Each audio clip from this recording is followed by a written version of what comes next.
ओम नमो भगवते वासुदेवाय नमः। स्वागत है आप सभी का मेरे HS भारद्वाज यूट्यूब चैनल पर। 14-15 नवंबर साल की सबसे बड़ी एकादशी देवउठनी एकादशी। कार्तिक मास के शुक्ल पक्ष की एकादशी को देवउठनी एकादशी के नाम से जाना जाता है। इस दिन 4 माह की निद्रा के बाद भगवान विष्णु आज के दिन जागते हैं और अपना कार्यभार संभालते हैं। कार्तिक मास के शुक्ल पक्ष की एकादशी को देवउठनी एकादशी, देवोत्थान एकादशी या हरि प्रमोदनी एकादशी कहते हैं। मान्यता है कि इस दिन 4 माह की निद्रा के बाद भगवान विष्णु जागते हैं। इस साल देवउठनी एकादशी 14 और 15 नवंबर की पड़ रही है। एकादशी का व्रत हिंदू धर्म में विशेष महत्व रखता है। देवउठनी एकादशी के दिन भगवान विष्णु विधि विधान से पूजा करनी चाहिए। भगवान विष्णु की निद्रा से जागने के बाद से आज के दिन ही मंगल कार्यों की शुरुआत हो जाती है। मान्यता है कि एकादशी का व्रत रखने से विष्णु और माता लक्ष्मी की कृपा प्राप्त होती है। इतना ही नहीं, जिनको पुत्र की कामना है, संतान की कामना है, धन की कामना, उनकी सभी मनोकामनाएं पूरी हो जाती हैं। इस दिन विशेष रूप से लड्डू गोपाल जी की पूजा की जाती है। लड्डू गोपाल जी को स्नान कराएं, उनको वस्त्र पहना करके एक चौकी पर विराजमान करें। उसके बाद में उनके सामने हाथ जोड़ करके क्षमा याचना करते हुए भगवान की पूजा करनी चाहिए। धार्मिक ग्रंथों के अनुसार एकादशी के दिन चावल खाना वर्जित माना जाता है। साल भर में जितनी भी एकादशी आती हैं सभी में चावल खाने की मनाही होती है। कहते हैं कि एकादशी के दिन चावल खाने से अगले जन्म में रेंगने वाले जीव की योनि में जाना पड़ता है। इस दिन गौ माता की पूजा का भी विशेष महत्व है। इस दिन तुलसी विवाह भी किया जाता है। इस दिन भगवान विष्णु की पूजा अर्चना करने के साथ ही खान पान, व्यवहार और सात्विकता का पालन करना चाहिए। इतना ही नहीं, कहा जाता एकादशी के दिन पति पत्नी को ब्रह्मचर्य का पालन भी करना चाहिए। कहते हैं कि एकादशी के दिन अगर आप व्रत रखें तो इस दिन खुद को लड़ाई झगड़े से व अपशब्दों से भी दूर रखें। एकादशी के दिन सुबह जल्दी उठना चाहिए और शाम के समय भी सोने की मनाही होती है। इस दिन भगवान विष्णु की आराधना का विशेष महत्व होता है। इस दिन भगवान के सामने तुलसी के पत्ते अर्पण करने चाहिए। तुलसी विवाह का इस दिन धार्मिक महत्व होता है। जो व्यक्ति इस दिन तुलसी विवाह करते हैं उनके घर में साक्षात माता लक्ष्मी का वास होता है। इस दिन पुत्र प्राप्ति के लिए तुलसी के पत्ते सालग्राम जी को अर्पण करने चाहिए। इस दिन 11, 31, 21 पत्ते सालग्राम जी को अर्पण करें। देव की सुत गोविंदम वासुदेवम जगतपते देहि में तनम कृष्णम त्वामहं शरणुगत है, इस प्रकार से बोलते हुए इस दिन भगवान विष्णु के सामने चौमुखी दीपक जलाना चाहिए और एकादशी की कथा श्रवण करनी चाहिए। फिर भगवान के सामने संतान गोपाल मंत्र का जाप करना चाहिए। साथ ही भगवान के सामने आप किसी भी मंत्र का जाप करें। आप विष्णु गायत्री मंत्र का जाप भी कर सकते हैं। इससे हर प्रकार की मनोकामना पूरी हो जाती है। एकादशी में चावल का बिल्कुल भी प्रयोग नहीं करना चाहिए। संभव हो सके तो एकादशी के दिन गंगा स्नान जरूर करें। अगर गंगा स्नान ना कर सकें तो घर पर ही गंगा जल डाल करके जल में उससे स्नान करना चाहिए। विवाह में आ रही बाधाओं को दूर करने के लिए एकादशी के दिन केसर, केला और हल्दी का दान करना चाहिए। यह बेहद शुभ माना जाता है।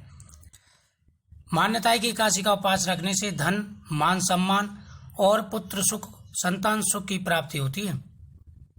इतना ही नहीं, यह भी मान्यता है कि एकादशी का व्रत रखने से पूर्वजों को भी मोक्ष की प्राप्ति होती है। इस दिन जो व्यक्ति नियम पूर्वक एकादशी का व्रत करते हैं उनकी सभी मनोकामनाएं पूरी हो जाती हैं। संतान, धन, सुख, वैभव सब कुछ प्राप्त होता है। सर्वप्रथम एकादशी के दिन सुबह उठते स्नान करें। उसके बाद में सूर्य देव को अर्घ्य देना चाहिए। फिर आपको सूर्य देव को अर्घ्य देने के बाद में तुलसी माता को अर्घ्य देना चाहिए। एकादशी तिथि 14 नवंबर और 15 नवंबर दोनों दिन की रहेगी। 14 नवंबर को एकादशी के दिन संडे पड़ रहा है, यानी रविवार पड़ रहा है, तो इसलिए सोमवार का महत्व तो ज्यादा रहेगा। तुलसी का विवाह भी सोमवार को ही होगा। तुलसी माता को जल देते समय आप अपनी मनोकामना बोले, स्वास्थ्य चिन्ह बनावें। महाप्रसाद जननी सर्व सौभाग्य प्रदायिनी आदि व्याधि हरा नित्यम तुलसी त्वम नमस्तुते। इस प्रकार से माता के सामने हाथ जोड़ करके मंत्र बोलते हुए माता को साष्टांग प्रणाम करें। देवउठनी एकादशी के दिन तुलसी माता के सामने 5 दीपक जलाने चाहिए। इसकी विशेष मान्यता, या चौमुखी एक दीपक जला सकते हैं और तुलसी माता की परिक्रमा करनी चाहिए। इस दिन एकादशी के दिन गौ माता को गुड़ खिलाना चाहिए। थोड़े से गुड़ पर केसर डाल करके और 2 केले के साथ में गौ माता को खिलाना चाहिए। गौ माता की परिक्रमा करनी चाहिए और जिनको पुत्र नहीं हो रहा है उनको गौ माता की विशेष रूप से पूजा करके गौ माता को वस्त्र ओढ़ाना चाहिए, जिससे कोख बंधन खुल जाता है। विशेष महत्व है इसका। हर प्रकार की आ रही अड़चनें व्याधाएं दूर हो जाती हैं। इस दिन घर के अंदर स्वास्थ्य चिन्ह बनाना चाहिए, इसका विशेष महत्व है। जो व्यक्ति इस दिन घर के अंदर हल्दी से स्वास्थ्य चिन्ह बनाते हैं उनके घर में कभी भी धन की कमी नहीं रहती। घर में मंगल कार्य संपन्न होते हैं। आ रही सारी व्याधाएं दूर हो जाती हैं। तो इस दिन आपको भगवान विष्णु का पूजन, तुलसी माता का पूजन, गौ माता का पूजन करना चाहिए। इस दिन तुलसी विवाह यानी 14 तारीख को तुलसी विवाह नहीं होगा, 15 तारीख को तुलसी विवाह का महत्व रहेगा। 15 तारीख को भगवान शिव जी की पूजा का और तुलसी विवाह का विशेष महत्व है। 15 नवंबर को पंचामृत से भगवान शिव जी का अभिषेक करें। साथ ही भगवान शिव जी के सामने भी दीपक जलाएं और उनसे संतान प्राप्ति के लिए आप मनोकामना बोलें। भगवान विष्णु के सामने बैठ करके तुलसी के पत्ते अर्पण करके आप भगवान की विधि विधान से पूजा करते हुए इसका जाप करना चाहिए, संतान गोपाल मंत्र का। इस दिन खान पीन का विशेष रूप से विचार करना चाहिए। कोई भी तामसिक चीज घर के अंदर नहीं बनानी चाहिए और ना ही किसी व्यक्ति को घर के अंदर तामसिक चीज खानी चाहिए। अगर आप इस प्रकार से नियमों का पालन करते हैं तो आपको विशेष लाभ मिलता है। जिन दंपतियों को शादी के कई साल बीत चुके हैं, संतान सुख नहीं मिला है, तो उनको इस दिन गौ माता का पूजन विशेष रूप से अवश्य करना चाहिए।